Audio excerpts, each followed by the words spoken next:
Saturday morning record. Don't do that too often. Thanks for tuning in, everybody, and welcome to another episode of Who Gives A Dram. I am your host, Connor, and we are going to drink some bourbon and talk some wrestling today. That's the goal. This is a little bit of a late release episode, but there's just so many things I have to talk about this week. And listen, I'm a man. I pride myself in, doing manly things and kind of sucking it up when I have to suck it up and all that stuff that men are supposed to do, right? But this week, the reason I'm recording this on a Saturday morning and this is going to be released on a Saturday afternoon is I had a tummy ache. All right? I had a tummy ache. And, that's I had bad tummy aches this week. And I'm not afraid to admit that. So that's the reason that this episode's coming out so late. But there's, again, so many things that are going on. I was thinking about just delaying until next week, but we have John Wick 4 we got to talk about. We have Wrestlemania 39 tonight. We have a Jorge Masvidal's promotion boxing card that I want to just give quick predictions on. I mean, there's a lot of things that are happening in the world of combat sports, in the world of movies, and in the world of whiskey. And today, unfortunately, we weren't able to do our last week of Irish Whiskey Month. Today is Saturday, April 1st. There's no April Fool's jokes going on here, but it's Saturday, April 1st. And I feel good enough now. I don't have any more tummy aches where I can drink a little whiskey, even though it's 11:50 in the morning and I have not eaten anything today. And we'll review a little bit of one of my favorite brands that we had on Bourbon with Friends a few months ago, but I haven't reviewed them on this podcast yet, and that is Horse Soldier Bourbon. We had Scott Neal, who is a co-founder and current chief operating officer of Horse Soldier Bourbon, sent us his barrel-strength wheated bourbon whiskey at 60.7 ABV, 121 proof. There's the bottle. You'll notice the cork is not on the top because the cork, since I got it, is broken. So I kind of just stuff it in there when I seal it, and I have to use a knife, which is over on my other table, to get it out, which is okay. We don't care that Scott sent us a broken cork. That's not a big deal. All right, we love Scott. Scott's actually a great guy, and we had a great episode with him. So to see our interview with Scott Neal, go over to Bourbon with Friends. Just type in Horse Soldier Bourbon with Friends, I guess, and you can go over there. I'm repping our new hats right now, Bourbon with Friends hats that we got for our Colorado trip. But other than that, yeah, it was a tough week for me. I had tummy aches. Didn't really work out a lot. I'm gonna work out later today. Do some deadlifts, and we're just gonna I'm gonna record this. I'm just gonna put it out there. I'm just gonna put the episode out. It's not gonna be too long. I'm actually gonna change it up a little bit again, and we're gonna review the whiskey right at the top of the episode because I'm a little thirsty. I need to wet my gums a little bit. I need to hydrate myself a little bit before tonight's festivities of pro wrestling and boxing and MMA boxing, because most of the boxers tonight are MMA fighters. But we'll get into it. I hope everybody had a great week, and thank you for checking out the podcast. If you're listening, this will be on YouTube probably like tomorrow at some point when I have some time to upload it there. So you can watch this tomorrow if you want to just watch me talk. But if you just listen to me talk, then this will be available in probably like 45 minutes. Anyways, let's get right into the whiskey first so we can get into our other topics last.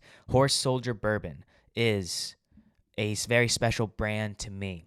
It's not only rooted in military / veterans culture, with their owners being all retired Green Berets for the most part. I know Scott Neal's a retired Green Beret, part of the Horse Soldier, which is a movie. I think it's called 12 Strong or something like that.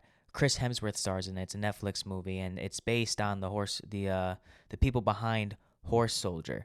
Our team has been involved in every major conflict since the Vietnam War. Our next mission is to serve Horse Soldier Bourbon, our legacy in a bottle. Much of our brotherhood was forged in fire during the first days after the 9/11 attacks, immediately following this affront on our nation. The USA responded with the daring insertion of small teams of Green Berets into northern Afghanistan. The Northern Alliance successfully overthrew Mazar-e-Sharif, a Taliban stronghold, with the support of these brave men. This region's inhospitable mountainous terrain made efforts in enemy engagements on wild Afghan horses a necessity for one special operations team, ODA 595, nicknamed the Horse Soldiers. All these brave men are honored today by America's Response Monument overlooking Ground Zero in New York City. We make history and continue to live legendary lives by instilling family values, adventurous spirits, and pride into Horse Soldier Bourbon Whiskey. And this is a wheated bourbon whiskey as well. I will talk about the mash bill very soon. This is a very special group of people that are behind this bourbon. And talking with Scott, again, a former Green Beret, a co-founder of this brand, and the current chief operating officer of Horse Soldier, going into kind of details about those specific missions, along with how their brotherhood was also forged in the drinking of whiskey while overseas and deployed, is what I love with whiskey brands. I mean, this is awesome. The same thing with my buddy Eric over at Regimental Spirits and his bourbon whiskey. This is the same type of ordeal where I do think that there are special brotherhoods forged within, those that serve in our military, especially if you're shipped overseas. And I do think that those brotherhoods are different than those that we get, on a day-to-day basis. It's actually forged in blood and sweat and tears, and I have the utmost respect for those individuals, men and women that go over there. But to be able to create a successful brand out of that, a whiskey brand, an award-winning whiskey brand, is something that is incredibly commendable, and something that drew me into the brand immediately. However, what really interests me about Horse Soldier, the reason why I like it so much, is my Uncle Craig actually bought some of this years ago, before I even started my podcast, and showed it to me and said, "This is a really tasty whiskey. I can only get it on the base because they only sell it on the military bases right now in Connecticut. And I want you to try it." And I tried it and I loved it. I really, really liked it. And since then, this Horse Soldier bourbon, I look at it and just makes me think of my Uncle Craig, who, if you listen to this podcast, he passed away in September, and I miss him dearly every single day. I think about him every single day. And looking at this bottle just reminds me of, him. And all the happy memories, especially towards the end when we would drink whiskey together. So that's what I think of with Horse Soldier. So Horse Soldier, similar to Bullet, how Bullet was kind of the first whiskey that I was given, and I was like, wow, this is kind of cool. Bullet will always hold a special place in my heart. Horse Soldier is right there too. This is one of the brands that I thoroughly enjoy. But if we're getting into the actual whiskey, let me pull it up here. So I can give you the exact mash bill. This is barrel strength. It is, does it give the, it's award-winning, silver medal, 93 points, New York International Wine and Spirits Competition 2019. Silver medal, 92 points, International Wine and Spirits Competition 2019. I just want to get the actual mash bill. I wonder if they have it. Horse Soldier Wheated Bourbon Mash Bill. See if I can find it. So this is coming from Whiskey Advocate. The mash bill is 70% corn, 20% wheat, and 10% barley. So there's no rye in here. 70% yellow dent corn, 20% red winter wheat, and 10% malted barley. And then filtered with limestone aquifers. That's coming from whiskey.rocks.com. Don't know what that is, but I knew it was a higher corn and wheated mash bill. So we're looking at 70-20-10 on here. Again, this is a 60.7% alcohol by volume. I haven't eaten anything today. I've had 2 cups of coffee, black coffee, hot. That's how I drink my coffee, black and hot. Like I drink my coffee like Michael B. Jordan, black and hot. because Michael Jordan is black and he's also very attractive. Anyways, that's I probably shouldn't have said that out loud. Yeah, no, I drink my coffee black and hot. Struggling words right now because I'm currently riffing and I did not plan to talk about this. But sometimes when I drink coffee, the first cup, I'll put some light cream in there, not half and half. I like light cream and I like to shake it up a lot so it's a bit thicker when you pour it in. And then yeah, that's my go-to for coffee most of the time. But I haven't been drinking cream because I've had tummy aches, like I said at the beginning of the episode. So yeah, we're up against the clock right now because I do have a haircut at 1 and it's 12. So let's get into this right now, flipping now. And right off the bat, oh, that smells so good. Am I an alcoholic? The whiskey smells good at 12. I don't know, maybe, probably. That smells delicious, man. That smells so good. Really strong, like incredibly strong on the nose. Lots of like alcohol vapors getting up there. But a nice fruit, almost like a banana-ish, like and like a banana, like a banana cake, and then some like it reminds me of like a banana s'more. Like I get graham cracker in there as well, along with the vanilla, a little bit of oak. I don't think this has an age statement on it. I'm not sure how old it is. Maybe we can go back onto the internet and find that out. But that's kind of what I get here, almost like a banana s'more. A little bit of, I get a lot of banana on this, and I usually don't get banana, even on Jack Daniels, where people say that's a banana bomb. This is very fruity, like very vibrant. Yummy. Let me see. Here we go. So according to Whiskey Advocate, this is 8 years old. And it's distilled in Columbus and bottled in Florida. And I know they're making a distillery currently. Yeah, in Somerset, Kentucky. But right now they're distilled in Columbus at Middle West Spirits. And then they're bottled in St. Petersburg, Florida. So, I mean, they're very open about where they're coming from, which I thoroughly enjoy. Okay, yeah, banana graham cracker. This is really good. Let's take a sip. I'm kind of nervous to take a sip, but let's take a sip. Another episode, another week of Who Gives a Dram. No more tummy aches. Love that. Cheers. 120 proof whiskey to start the day. Let's see how this goes. That's for Uncle Craig. Ooh, yeah. Honeysuckle. I get a lot of graham cracker on this. Very sharp. We did bourbons, especially barrel proof. I get the same thing with the Larceny barrel proofs as well. It's very sharp. It's almost like it comes to a point in every respect on the palate and on the nose. It's just very sharp.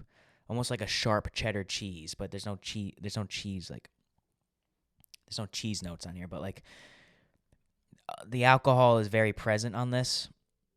It is 8 years old, so there is a little bit of an age kind of there, almost like an aged wood, a little bit of oak. But I get a lot of like those like campfire notes, not necessarily smoke, but like I get a lot of s'mores on this, like banana s'mores. Even on the palate, it translates well over. This is like graham cracker, honey, vanilla, a little bit of banana on there. It's really kicking my ass right now because it's 12:04 p.m. Although this is very good. Yeah, I like this a lot.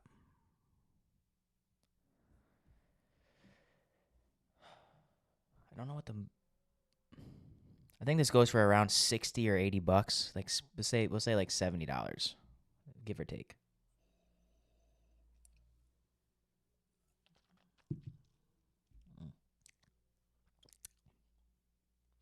All right, there's that darker butterscotch that I always get with the wheats as well. Very sharp. Lots of corn on here. This is like everything. That banana comes through quite a bit, though. Like, that banana really, really comes through. Banana s'mores I've never gotten that. And it's interesting, like, having a different perspective on this now, because it's like it's so early. It's a weekend, so I was able to sleep in a little bit, so I'm refreshed. It's 12 o'clock. I haven't eaten anything, and I'm just getting over being sick. So, like, this is a different. I don't usually drink whiskey in these scenarios, so this is a little bit different. I wonder if that affects my palate a little bit. But banana graham cracker is right there. Banana s'more, because there is that honey. It's not necessarily marshmallow, but like you can kind of just lump it all together in that respect. This stuff's really good, and I think I'd probably say that even if it wasn't good because of the connection I have. But let's come back to it. Let's take one more sip, actually.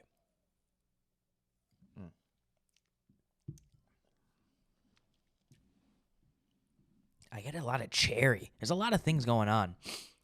Maybe it's cherry I'm getting more on the palate. I don't know. We'll come back to it, because I do want to talk about two things real quick. Tonight, WrestleMania 39, and I'm not a huge. I was a wrestling guy when I was young. Here's how the wrestling timeline goes. You're born. You're dumb because you're a baby. Then you get to like ages 6 to 10, or maybe 6 to 11. Wrestling is the coolest thing on planet Earth. The Undertaker's actually dead.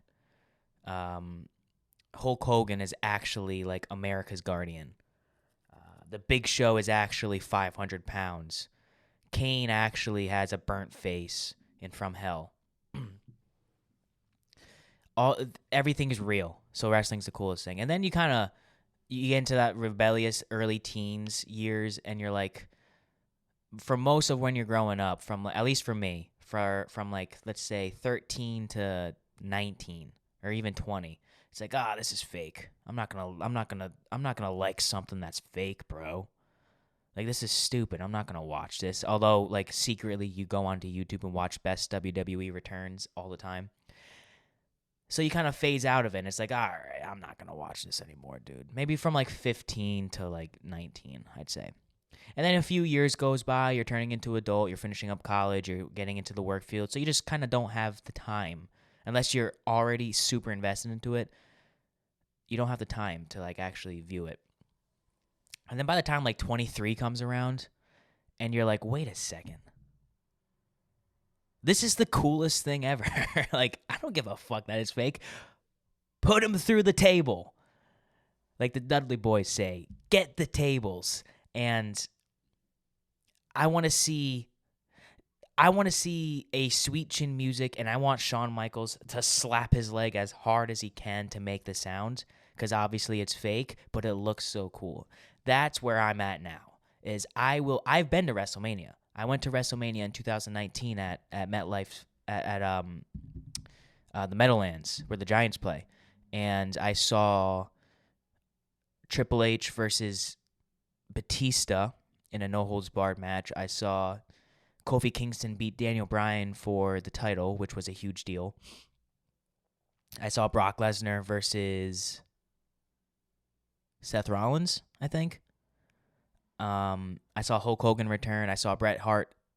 I saw a Bret Hart entrance. I saw the Undertaker just wasn't there, which sucked. But it is what it is. It was a great time, and now I'm kind of like, I try to keep my eyes on it. So I don't watch Monday Night Raw every single week. I don't watch SmackDown, but I try to keep my eyes on it.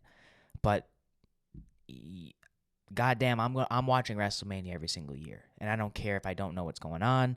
I don't care if I don't know who's who, but I'm watching it. So that's the case this year. I'm watching WrestleMania, and I want to go through the fight cards really quick and give my predictions and why. Night 1, So this is the actual. No, this is not the actual order of fights. These are just the fights in a random order. I think the main event tonight, because WrestleMania is now 2 nights: Saturday night, Sunday night. You stream it on Peacock. The main event for tonight, I believe, is the Usos versus Sami Zayn and Kevin Owens for the Tag Team Championship, which is like the best storyline going right now, by the way. But the match, I know the first match tonight is John Cena versus Austin Theory for the United States Championship. I think my prediction is John Cena is going to beat Austin Theory and he's going to be the U.S. champion. That's my prediction there. And I think he's going to hold the belt for like a few weeks, and he's going to go back to doing his United States Open Championship Open Challenge, and then somebody will return or somebody will debut and beat him, put him over, and then that will again make the United States Championship kind of like a prestigious title. Charlotte Flair versus Rhea Ripley. Charlotte Flair is Ric Flair's daughter. Probably Rhea Ripley, if I had to guess. I don't really know much about that. Usos versus Sami Zayn and Kevin Owens. I'm probably going to take Sami Zayn and Kevin Owens there because they're not going to give Sami Zayn the championship belt off Roman Reigns. So I'm sure that will be a rivalry that goes well into next year or this year, like SummerSlam. Becky Lynch, Lita, and Trish Stratus versus Damage Control. Probably Becky Lynch. Lita and Trish Stratus are legends, so that'll be cool to watch them. Seth Rollins versus Logan Paul. That's a great fight. That's a great match. Probably Seth Rollins. I can't imagine Seth Rollins losing to Logan Paul at WrestleMania. So I'd imagine Seth Rollins wins that. I'm sure it's a crazy match. I'm sure it's going to be one of the matches of the night.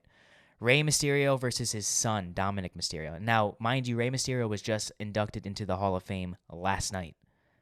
So, like March 31st, Friday night. So that's a big deal. I will say Rey Mysterio beats his son, and then maybe he retires. Who knows? Maybe he retires and him and his son make up, and Rey Mysterio goes off into the limelight. Rey Mysterio is one of the best of all time, by the way. Braun Strowman and Ricochet versus the Street Profits versus Alpha Academy versus the Viking Raiders. I don't know who any of those people are besides Braun Strowman, so I'm going to pick his team. And I've heard of Ricochet, so I'm going to take Braun Strowman and Ricochet. From the preview episodes I've watched of WrestleMania, that might be a good match. Like, that could sneaky be the match of the night, but we'll see. Night 2, which is headlined by Roman Reigns versus Cody Rhodes for the undisputed WWE Universal Championship. But let's go through it. Bianca Belair versus Asuka for Raw Women's Championship. Don't know much about either. I'll take Bianca Belair. Gunther versus Drew McIntyre versus Sheamus for Intercontinental Championship. I'm definitely taking Gunther. I've seen a few interviews with him this week, like with Ariel Helwani. I think Gunther is going to be pushed heavy, and I think he's going to try to make the Intercontinental Championship a worthy title again. So I'm taking Gunther there. Edge versus Finn Balor. Demon Finn Balor, I believe, in a Hell in a Cell match. Probably Finn Balor. He could probably use the win more than Edge. Edge is a legend, and I'm sure that'll be a great match. Brock Lesnar versus Omos. I mean, I'm taking my boy Brock Lesnar in that. They're not going to have Brock Lesnar lose at WrestleMania to Omos. Even though Omos is like 7'4" and like humongous and actually ripped. So we'll see how that goes. But they typed Brick Lesnar here. This is Sports Illustrated. They said Brick Lesnar versus Omos. It's a little bit of shade at Brock Lesnar.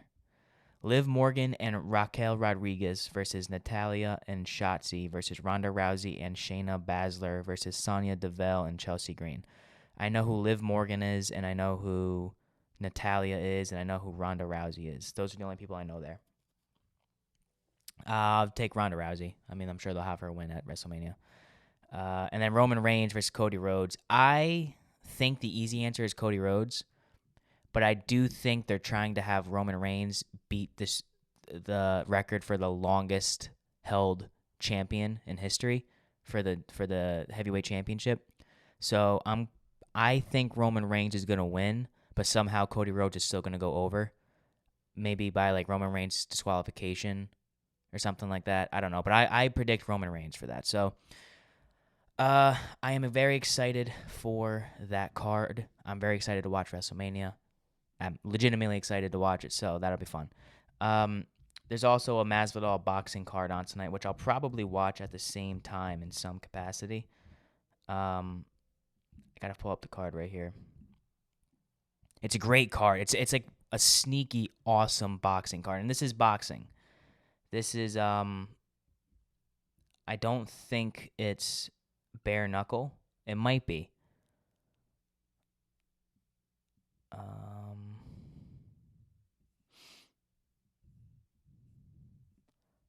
I don't know, but regardless, listen to this card. These are like the main fights on here. So we got like these 3 fights are crazy. These 3 fights are insane. Jose Aldo versus Jeremy Stephens in a boxing match. I'm sneaky going to take Jeremy Stephens there because I don't think they can kick in this. So I'm taking Jeremy Stephens over Jose Aldo tonight in a boxing match. Could I be wrong? Yes. But I'm taking Jeremy Stephens. Vitor Belfort versus Jacare Souza is insane. And I'm pretty sure Vitor Belfort is taking all the TRT again. So give me Vitor Belfort. I think he takes out Jacare in a... Jacare was a grappler in MMA anyways, so I'm taking Vitor. And then the main event is crazy. Anthony Pettis versus Roy Jones Jr. is just an insane boxing fight. I love Anthony Pettis, but Roy Jones Jr. is an absolute freak of nature, and he was when he was boxing. I think he still is now. Like, he just looks ripped. He's old, but he looks good. I'm taking Roy Jones Jr. In the main event here. So Roy Jones Jr., Vitor Belfort, and Jeremy Stephens is who I'm taking in the 3 main fights, like the 3 fights that are going to bring the most attention to this card. Next week is UFC. What number is it? UFC 287 is this upcoming Saturday, a week from today. So on next week's episode, which I will record an episode to release, normal time during the middle of the week, I will talk about that. We'll give our predictions on that because Jorge Masvidal does fight as the co-main event in that card. So we'll talk about that. Anyways, we do have to wrap up soon. Let's talk quickly, as much as we can, about my most anticipated movie of the year, and a movie that I've been able to sit on for about a week now and really gather my thoughts on it. And I still don't know how I'm going to relay my thoughts in the next 10 minutes, but man, John Wick 4. John Wick Chapter 4. I recorded my initial reactions outside of the trailer. I posted it on TikTok, but after a week, I can confidently say that this takes John Wick to a whole nother level. This takes John Wick to that big budget action franchise pinnacle of success. We looked at, I think, almost 75 million opening weekend, which is insane. And that is an insane number for a franchise that started and people didn't really believe in it. It was a washed up, I say that with quotations around it because I don't believe it, but people were saying Keanu Reeves was washed up. It's about a bounty hunter or something. It was just going to be like a straight to DVD movie about Keanu Reeves plotting his revenge against someone who kills his dog. And 4 movies later and hundreds of $1 million at the box office, this is a bona fide, like, legendary series of films. And John Wick 4 ups the ante in every possible way. But what sets this apart is the story and how they choose to continue the path of John Wick is incredible. But the dynamic between the characters in the 4th series of a movie franchise, the fact that the dynamic is still this good is a telling sign of the writers behind John Wick and the actors. Mainly, when I say the dynamic, I'm thinking of Keanu Reeves and John Wick. Keanu Reeves and Donnie Yen, or their characters in the movie, John Wick and Kane. Kane is basically again, kind of a retired master assassin, within that universe. The table calls on him to assassinate John Wick, but Kane and John Wick were legitimately friends when they were both active duty, for lack of better words, and Kane doesn't really want to proceed with taking him out. But he does. And the entire movie follows John Wick as he tries to figure out how he is going to get out, how he's going to regain his freedom. And by a kind of, this was one of the only issues I had with the movie, but some instances in this movie I think were forced just to push the plot along. For example, when Winston told John Wick that of some legendary rule set that was used back in the early days of the high table, where John Wick could challenge the high table to a one-on-one duel to carry out his wishes and to basically challenge them the old ways. That's what they kept on saying, the old ways. And I thought that narrative was kind of just forced, because that really would have came in handy in John Wick 3 or even John Wick 2.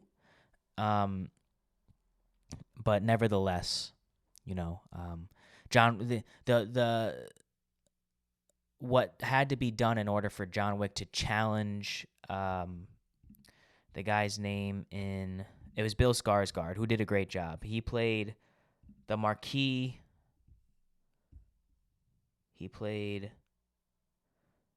the Marquis de Gramont, which is basically like the high table's one of their master assassins and someone who sat on the high table. And they sent him, they sent the Marquis de Gramont to kill John Wick. And the Marquis de Gramont chooses Donnie Yen to fulfill his task there. The movie is filled with incredible action scenes, the best action scenes in the film in the series so far. At times almost getting a little over the top and a little ridiculous, but I am a fan of at least momentarily suspending my belief in physics and in what the human body can take and the technology that's available these days in order to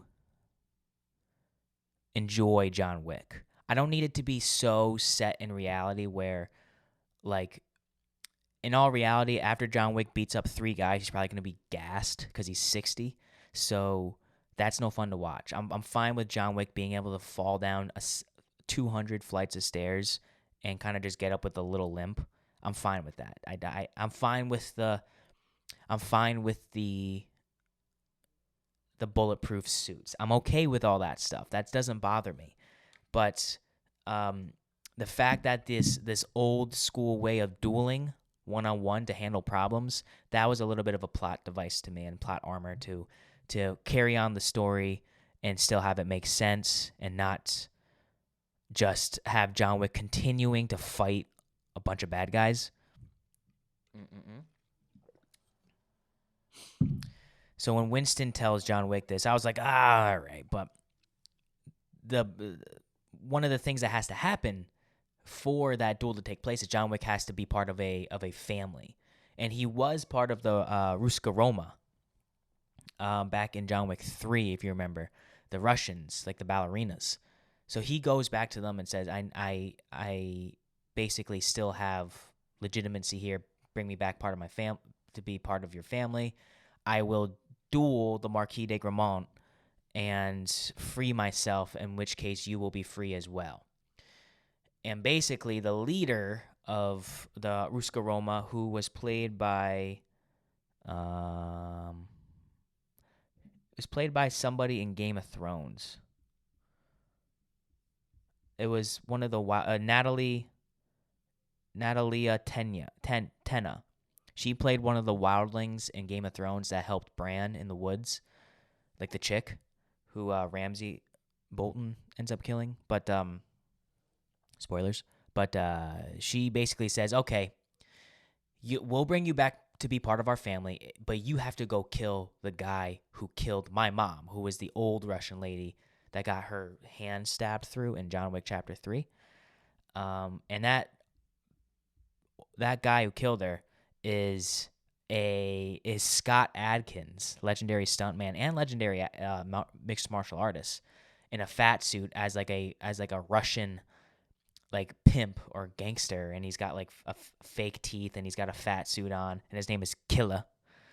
And John Wick, ends up defeating him. Obviously, not before getting his ass kicked, because Scott Adkins is a monster. And one of the funniest parts of the movie was watching this big fat Russian guy give John Wick a perfect spinning heel kick, or spinning back kick, I should say.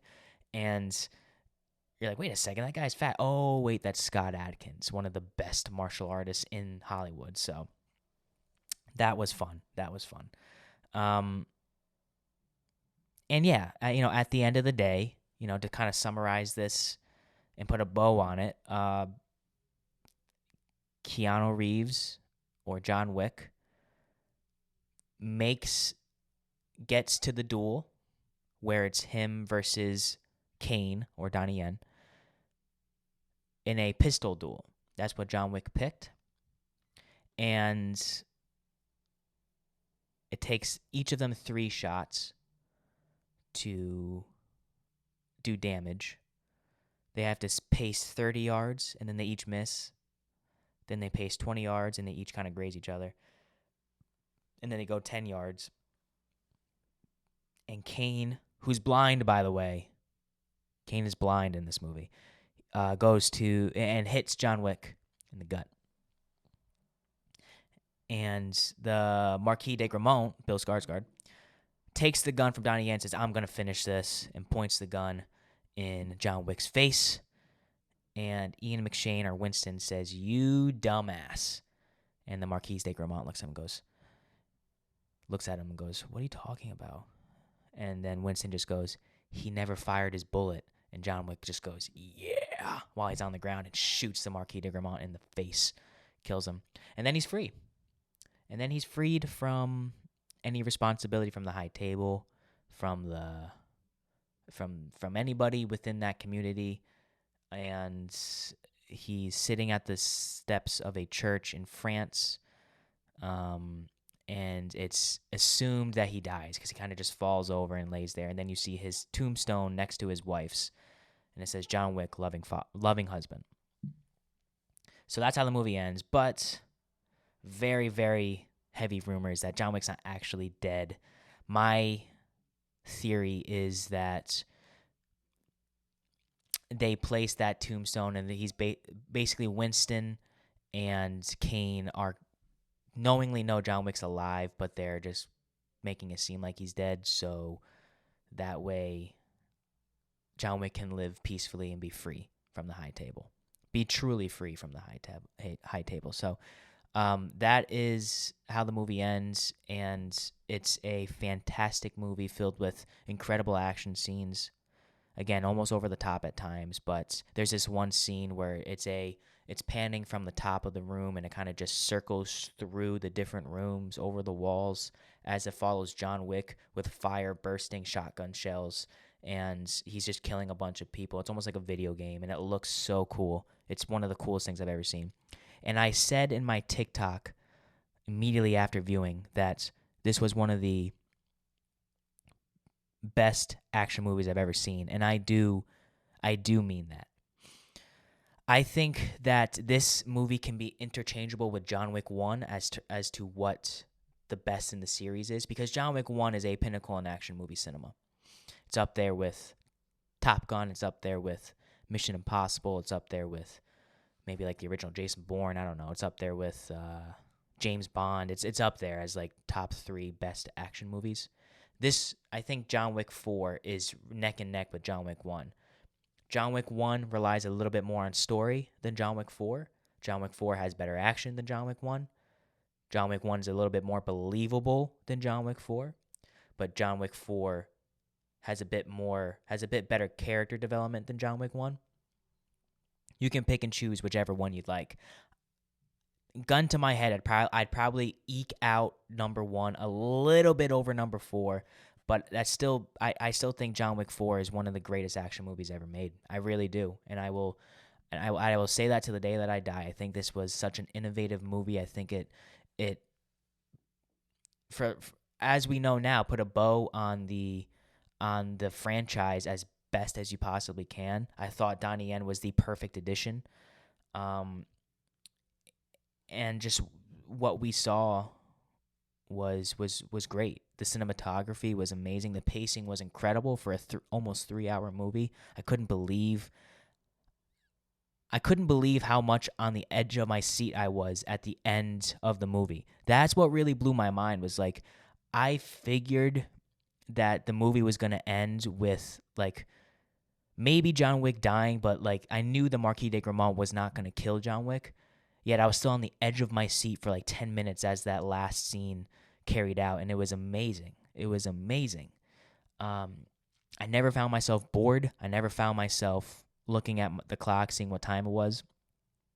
I'm probably going to go see this movie again in IMAX, and I'm excited to. I will take time out of my schedule to go see this movie in IMAX again. So I don't remember the last time I saw a movie for a second time in the theater. I think it was Once Upon a Time in Hollywood back in 2019 in May. So that's what I'm going to do. And I give this a 5 out of 5 stars. I gave it a 5 out of 5 on Letterboxd. And it's a movie that I think will stand the test of time for great action films. And I think it'll be talked about as not only one of the greatest action films, but one of the greatest, if not the greatest, fourth movie in a franchise ever. And also, I think John Wick as a franchise will go down as the greatest action franchise, maybe next to James Bond and the Mission Impossibles. That's my take on this movie. Go see this movie in the theater. You need to see it on the big screen. You need to see it with that sound system in the movie theater. There's just no other way to watch this movie. So I'm glad I talked about that, because I really did not want to not record a podcast this week, because even though I had tummy aches, I needed to talk about John Wick 4 because I've been hyping it up so much. So that's my take. And you can go on to YouTube and look at detailed plot breakdowns. I didn't want to like give like a section by section breakdown, because I want you to see the movie and experience it for yourself. But obviously you heard spoilers, but at this time the movie's been out for over a week. If you haven't seen spoilers yet, then good for you. But, I think you can kind of determine what's going to happen, after the fourth John Wick. If you're a John Wick fan, I'm pretty sure you can kind of guess what was going to happen in this movie. And your guesses were right. So, yeah, I have to go get a haircut now. So let's give this Horse Soldier barrel proof wheated bourbon whiskey one final sip, and we're gonna score it now to close the episode. And I'm thinking, banana cream s'more is what this is.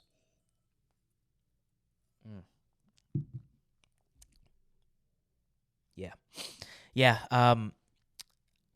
Before I score this, I want to thank everybody for listening to this week's episode. A little bit of a different format, a little bit of a different day we're releasing, but bear with me. I had tummy aches, so I hope you can forgive me. But regardless, this is a fantastic whiskey. This is, especially at barrel proof, I think it's complemented nice with the higher proof. I know that their lower proof offerings are fantastic as well, but this is what they sent me. And this is what I'm probably going to drink tonight, to be completely honest with you guys. I'll probably have a little bit of this tonight while watching Wrestlemania and watching John Cena beat Austin Theory to open up the card. And then watching Roy Jones Jr. beat Anthony Pettis in the Masvidal boxing or Gamebred boxing card. This is fantastic. This is up there with one of my more favorite weeded offerings. I think Larceny has a bit more of the characteristics that I enjoy. However, this is definitely up there. I would give this like an 8.7. This is something that I will buy again if I can find it.